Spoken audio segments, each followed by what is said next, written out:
Good morning, Dr. Amy. How are you? I'm good, Dr. Sydney. How are you? I'm great because we're together. And this is Mhm. our first go for what we are calling our two doc real talk. And I'm excited to be here with you. Me too. I'm super excited. And I think we picked a banger of a topic to start with.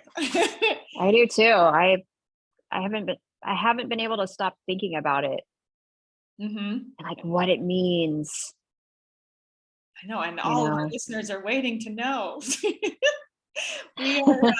We're talking about toxic wellness culture today and how we see our role as doctors trying to navigate through not only a the Western medical model, which again, all of these things have a time or a place, but we are trying to have a more patient-centered conversation around healthcare.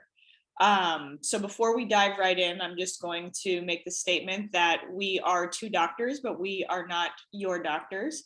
I am a doctor of chiropractic. Dr. Amy is a doctor of acupuncture. And Amy, what are the other credentials you have?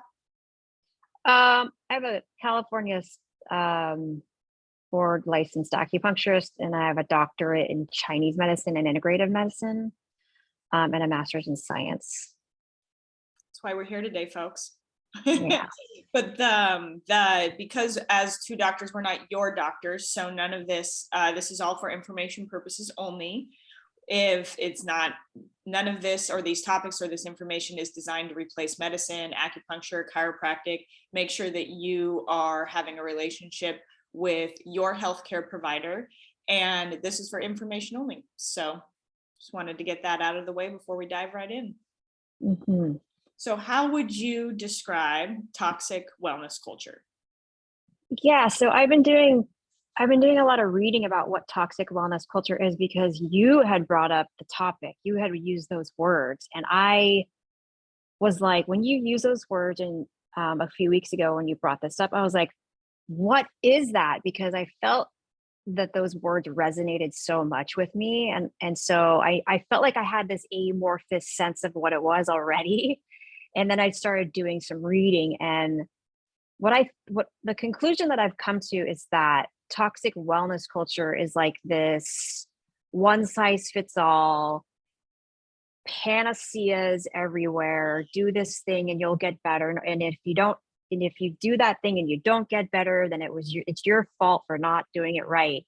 Or maybe you need to go do the other thing. Like it can be like a constant searching and seeking for different practitioners or different remedies or different strategies or interventions for whatever you're going through, your ailment, your concern, whatever that may be. But I also think what comes along with it is an unrealistic facade that people strive for, and then it kind of can leave them feeling disappointed, or like they've failed if they don't achieve immediate results. Mm-hmm. I think social media plays a big part in this because we see a lot of health influencers everywhere. I mean, I don't know how many there are, but to me, they're everywhere. I just constantly see them. Maybe it's because it populates my feed and a lot of the social media interfaces that I use, but it's just like this, it's very shiny.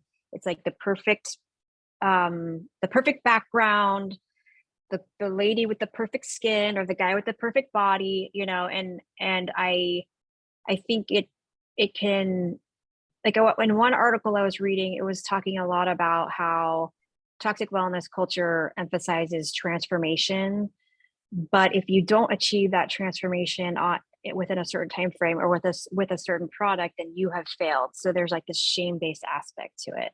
Mm. And I also think social media inherently creates this comparing mind, what the Buddhists call comparing mind, where we look and even if we know, oh, that's just social media, oh, that's just whatever, even if we know that it's not real life, there's going to be subconscious like comparing. You're going to compare yourself to what that person's doing and what that person's life looks like. Sure. Um, yeah, so that's kind of the rough draft of what I kind of what I've found in my research and what I had accumulated in my mind around it. And the other aspect too is it reminds me of toxic positivity, Mm-hmm. where when you are going through something or you have a concern and you tell a friend or somebody about it and they just say, well, just work harder or try to see the silver lining, or they try to talk you out of what's going on Right. rather than meeting you at where you're at and being in helping you be in process with at that point where you are. So I think toxic wellness culture tries to surpass that in a way that in the same way that toxic positivity does that. Yeah, no, I totally see that. And I think what happens and the parallels that I see is in our Western medicine world. I think a lot of the same things are happening where we are promised something outside of us that is going to make symptoms go away, and a lot of even wellness culture stuff is still symptom based. And so again, we're looking, is it an herb or is it the doctor's prescription that's going to be I'm going to take something and I'm going to fix it and then something is going to be better. And I think that there's fallacy in that for two ways. Is it doesn't mean that the herb is wrong, or it doesn't mean that there isn't a time and a place for medication. But what I see what's missing there in both of these paradigms is the aspect of the patient, A, understanding, and B, being guided by somebody who knows what's happening. And that doesn't mean that we always need to have like a practitioner guiding us, but we do need to have our own tools and resources set up. So when a patient comes into my office and I ask what medications and supplements are you taking, I always ask, do you know why you're taking that? And a lot of the times it's, I was just told to, or Mhm. that shame reaction, right? Of, well, I have high blood pressure, so I had to be put on this medication. And, or, I read there in the New York Times, there was an article about some magic herb. And so I started taking it. And again, Yeah. we're almost, when we come from that place, we are bypassing our autonomy, in my opinion, around our health. And I think that the reason why you and I've come together in so many ways, and why we're showing up for this now, is sharing the common belief system and thread that when we are working with patients, we are working with them side by side. I think both toxic wellness culture and Western medicine creates a hierarchy of somebody who knows better. And I Yeah. don't view our work as somebody who knows better. I view it as somebody who has walked this path before, as you and I think that's the other thing that's important, is you and I have walked the path of our medicine, right? We've seen the ups and the downs of it. So when we're sitting with somebody in partnership, we get to share, we have the opportunity for shared experience, versus when you go into, for example, I think Western medicine is designed to create that hierarchy. And that's probably a whole nother podcast. Again, I'm not being overly critical of either model. I'm saying neither model is actually serving the patient in their highest good. And in my opinion, their highest good is helping people understand their why, understand their bodies, and to remind them that they have autonomy of their body and their health. Absolutely. Woo! I think both. I, yes, I think both wellness culture, or what we're deeming toxic wellness culture, and the conventional medical establishment, they both use like what we call, I think, cookbook medicine would be a good way. Like there's just a recipe. There's just one recipe for everybody. And if you don't follow the recipe, it's like you have these experts telling you what the recipe is, but if it doesn't come out perfectly, then you've done something wrong. Like, and you haven't tried hard enough. You're not disciplined enough, right? Is the messaging, especially with like in the conventional medical sector, a lot with weight loss and obesity and stuff like, you're just not trying hard enough. Oh, you're just not eating less, moving more, right? And you're not even telling me, like a lot of physicians won't even believe their patients when they tell them that they've been exercising and eating less. Right. And so I think both models are sort of they are expert models where you have an expert telling you what to do without really advocating for your process and how do you want to get up the mountain? Like I can stand at the bottom of the mountain and tell you that where the top of the mountain is. I can point to the top of the mountain and just say, get up there. That's where it is. Hmm. Right. Or I can give you a map, or I can help you, or I can walk with you and be your Sherpa. It's like, I just think both models really leave the oftentimes leave the human process out. Hmm.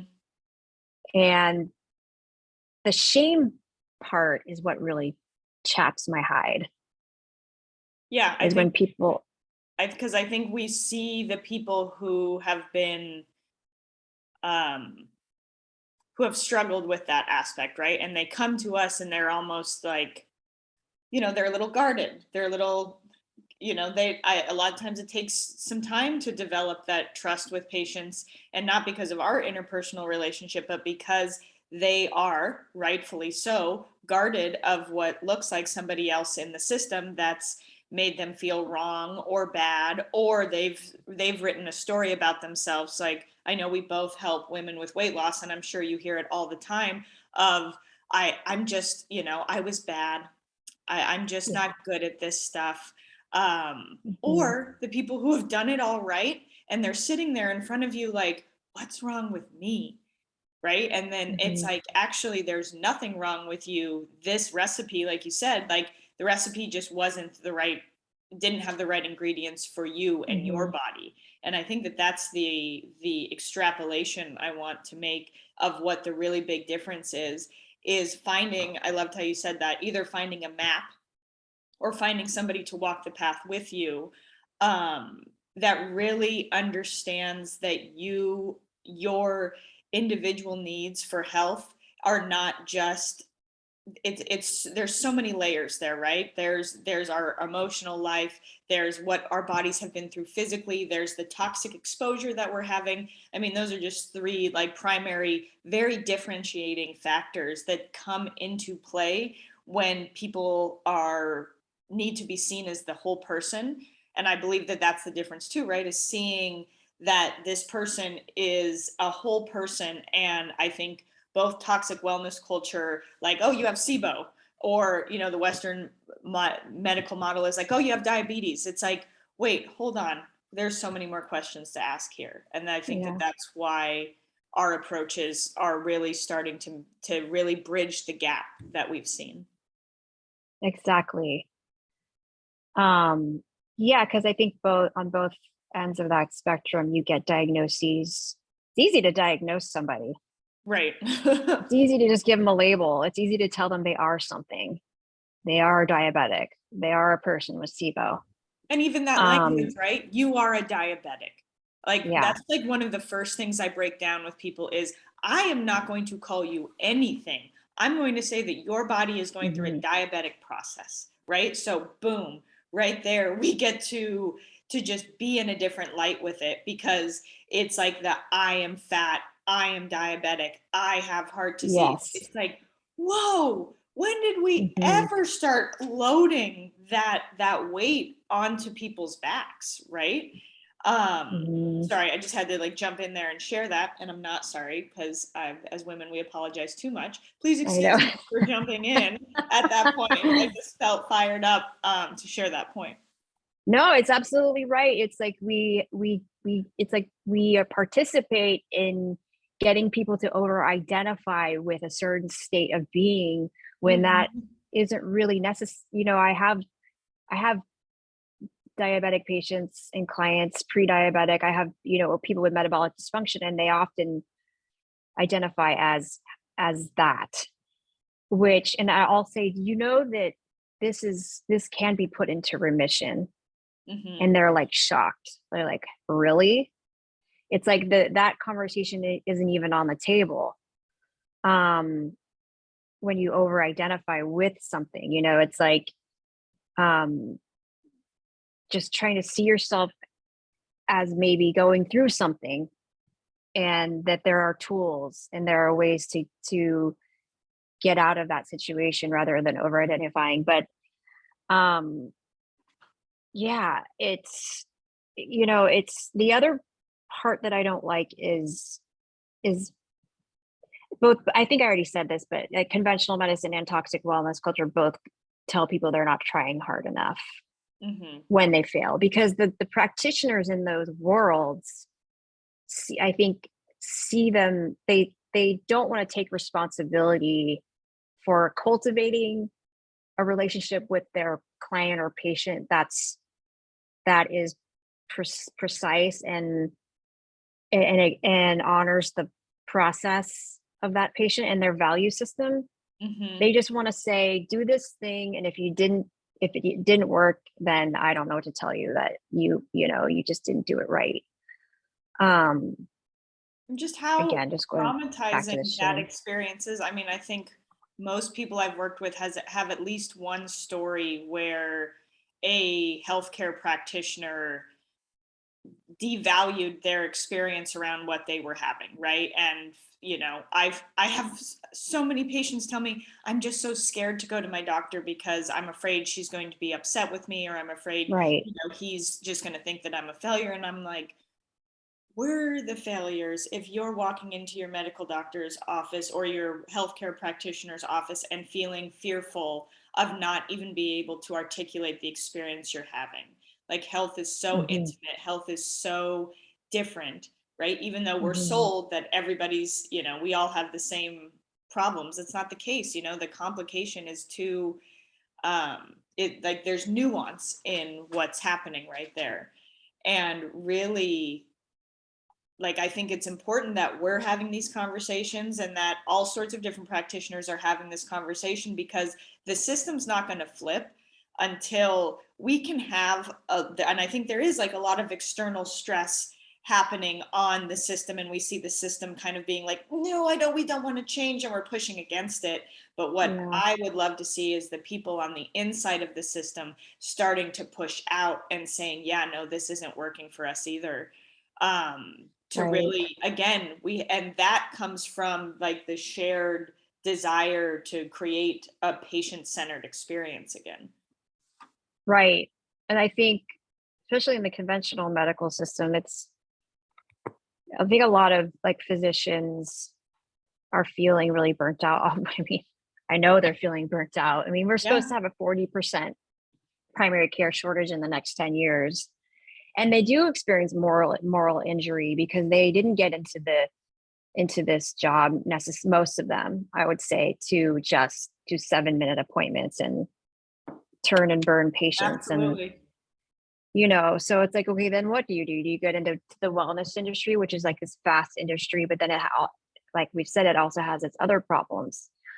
um but I think it's really like going from like an expert model and telling people what to do based on a cookbook, or decision tree situation, into how do you into more of an advocacy position with people, and Hmm. like what is their value system, how are they, what are the things they're willing to give up, what are the things they're not willing to give up, what ways do they like to exercise, what ways do they not like to exercise, like really working with those, like you said, the word nuance, really working with those nuances to get them where they're at, and to say you're not flawed just because you're not doing it this way, ABCDFG. You're just you're you with your own life, your own set of values, um your own way of doing things, your own levels of energy that fluctuate throughout the day, or whatever that is. How do we work with that? It's like just being an advocate and being really precise to the individual, I think. Yeah, I love that word advocacy. I feel like that shows up a lot. Is I tell patients straight up, like, hey, I am your advocate. Like, I am your biggest cheerleader, your biggest fan for you getting what you need, not only in my office, but outside of my office. And again, it has nothing to do with me or my specific modality. I think it has everything to do with being able and willing to teach, and then finding people who really want to learn. And so when we talk about, so Mhm. you know, how do we train, like, so now what, right? Like we have toxic wellness culture, and we have our Western medical model system that's not really serving people. So then what do we do? And so I think for me, one of the biggest steps for that is, and this is sometimes one of the hardest hurdles to jump over, but once you jump over the hurdle, I feel like there's a lot on the other side for you. And that is really understanding, as a human being in a human body, I'm going to have to understand certain things around about my body, right? And it doesn't matter if you Mhm. are a high level medical doctor or if you are working construction, if you're a teacher. I feel like there is nobody gets to bypass this at this point in time, which is difficult because we already have so much on our plate. So having to hear, hey, you also have to learn about your body, is sometimes like, just give me the Mhm. pill. Like, you understand why people make that decision. But I think that there comes a time and a place where everybody faces that moment where, is this really the direction I want to go? And I feel like that's exactly the place where you and I are trying to hold space for people, because even though we practice different types of healthcare, and even though we have different models in some ways of how we do things, I think the shared value that we have is, hey, I want to teach you about your body. So this, like, our health coaching call that you're spending with me is not only just, hey, let's figure out what's going on with you, but B, do you have a full understanding of the things we talked about today, to the Mhm. point where and the language I use with my people is, do you feel like you put something in your toolbox today? Because that is the intention of a session that people spend with me, whether it's chiropractic, whether it's health coaching, is I want to make sure you walked away with something you can put in your toolbox. And I think that that's how we're going to bridge the gap between this, I need to learn about my body and I feel like I've learned about my body, is utilizing practitioners like us who are there to serve that role. Mhm. Exactly. It's like in coaching, what I've learned in my coaching training, is to design your alliance. Like, you say to the person, how do you want to be coached? Yeah. How do you want to be held accountable? How do you want to design this alliance between the two of us? What works for you? Do Mm-hmm. you like, do you, and often people will say, well, I just want you to tell me what to do. And I'll say, that's fine, but how do you like me to do that? Mm-hmm. It's part of it too, is like, I think people they're so conditioned to this consumeristic mindset of, I say what's wrong, you tell me what to do, I take the pill, I take the supplement, I do the tests. So part of it is also like, I think, getting the client or patient to have more flexibility in thinking, oh, I can arrive as a human being here. Yes, right. Like we talked about that, people showing up or canceling health coaching sessions because they don't feel like they did it good enough last week, so they don't want to Yeah, waste the session. Where that dialogue you and I are having is, no, this is the exact time you show up, because we right. need to understand what broke down to make sure that you have a clearer path moving forward, not from a shame-based you did anything wrong, but from a Hmm. compassionate place of like, hey, like, let's get curious about the experience you had here so we can better work through it together in the future. Exactly. It's so interesting that people come in so often with that kind of authoritarian dynamic, Mm-hmm. where they're like, oh, I did it wrong, oh, I didn't do the things, oh, and they're That was already bad doing this that. week. They're already doing that before I'd even talked to them. Mm-hmm. And it's like, no, you didn't do anything wrong, you were living your life and having a process, and some stuff came up this week that hindered some of your intentions and your goals, maybe. But let's talk about those things, not necessarily to like 100% fix them, but like to help understand how to maybe maneuver with or around them, or to foresee those things, oh, that's going to come up in the future. Right. because Right. So, that's the lesson there, right? It has nothing to, I mean, sure, like I can tell you what your macros are and how, you know, what you should be eating this week. And then I find like that's the thing, right? Like most of us have access to the tools, but it's that why aren't we doing it? You know what I mean? Like there's the nuance there, yeah. right? And then if you remove shame from that, if you remove guilt, if you remove judgment from that, there's that sweet spot where the learning comes in, because you get to then Hmm. learn, you know, why it's a privilege to do this work is we get to help somebody learn about themselves and be like, oh yeah, like I was totally, you know, using food as a way to soothe myself last week. And it's like, boom, okay, now we get to Right. have a conversation, because that's probably a habit and a pattern you observed as a child that's like ingrained in your subconscious behavior. So, and this is where I think health coaching has a lot of, we'll see more health coaching in the future, because I think this is what people will need. It's like the whole system kind of Hmm. drug us, and like, you know, I think that you and I lived through like watching the fallacies that people believe in, right? Like Hmm. oat milk is a health food. We'll talk about that in another episode.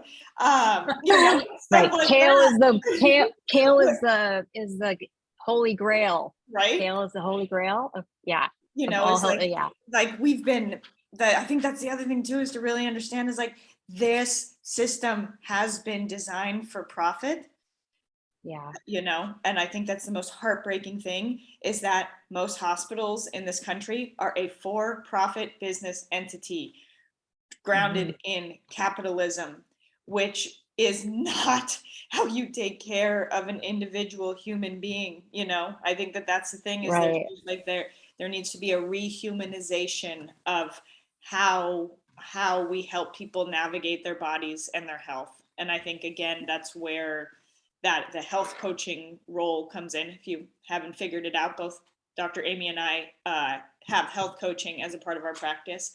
And really, I think we both gravitated to that for the same reason, because I felt like I needed more tools to help people. Would you say you felt the same?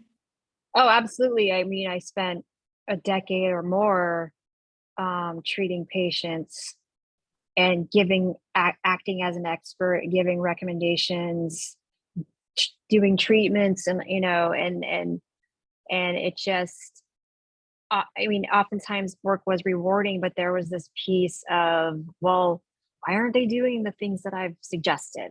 Or Mm-hmm.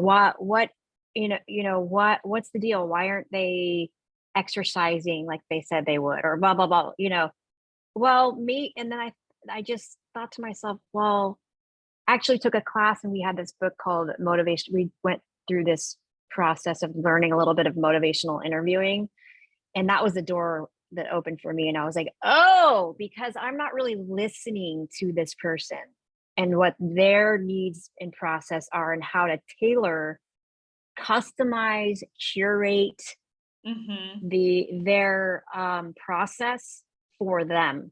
So that to set, like, to use that cliche, to set them up for success, help us set them up for success, rather than tell them what to do, sit back and have my ego be like hurt that I wasn't being a good practitioner because they weren't doing what I said that they should. Like, Right. that's just ego based. And it has nothing to do with them, and it had everything to do with me not understanding. Yeah, I think Um, the biggest thing that I just took away from what you just said was learning how to listen. I mean, as doctors, we learn how to diagnose and treat. I don't remember having mhm, a lot of classes about how to actually listen to mm-mm, to somebody that's in front of me. And like you said, I think even the system culturally like sets people up for this hierarchy, right? And it's just like yeah. really removing the hierarchy and being like, sup, human. Totally. And I think toxic wellness culture, or that, that wave of it that's always been happening but is really strong right now, is really is seeing the gap Hmm. in in conventional medical care, and they're just picking up on where picking up is this making any sense? Yeah. They're picking up where that system leaves off, but it's it's sort of exploiting it's sort of an active exploitation in a sense too. And I understand people need to make money, and I know how marketing works, and we all have to market our stuff, but there's a middle way here. Like, I'm bringing up these Buddhist concepts today, like the middle path. There has to be a middle path, because people I think want real change, but I don't think they believe in their own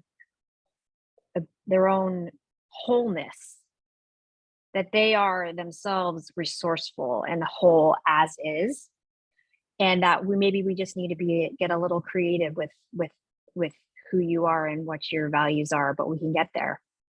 Yeah.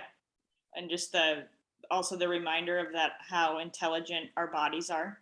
I remind people all the time is there is an intelligence inside of everybody, and that's not woo woo. That's, that's just, how does our bodies fight infection? How does our bodies heal a wound? Mm-hmm. Like those things, like those are concrete examples of healing. So really having the understanding, like, that healing is definitely possible because it's innate to every person.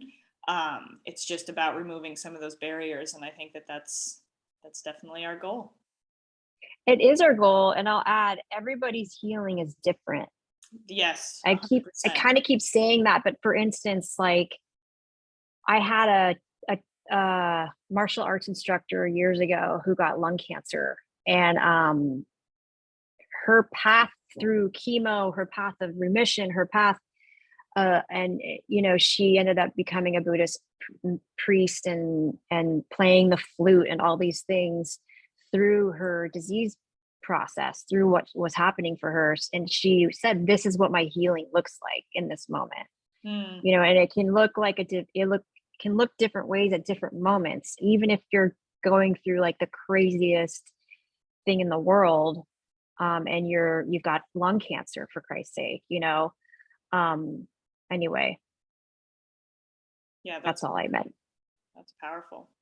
Yeah, I Yeah. think it's a good note to end on. So Yeah. we'll wrap it up from here. But as Dr. Amy and I have lots of different topics that we'll be covering, so stay tuned. And if you have any requests, please reach out and let us know. Do you have anything else you'd like to say? I don't think so. I said a lot. I just think that, yeah, I just really like this idea and this concept in implementing more advocacy in healthcare on either end, rather than this hierarchy. Like, you use the word hierarchy. We just need a lot more advocacy. We need a lot more time, and we need a lot more patience with ourselves and with each other. And looking for quick fixes. We all want that. We all want a quick fix. Trust me, I know. But yeah, I just think when that's not available, there's another way, and you don't have to be trapped in either one of those silos. There's a middle way. I love it. Awesome. All right. Well, we'll be back soon. Thank you. Thanks, everybody.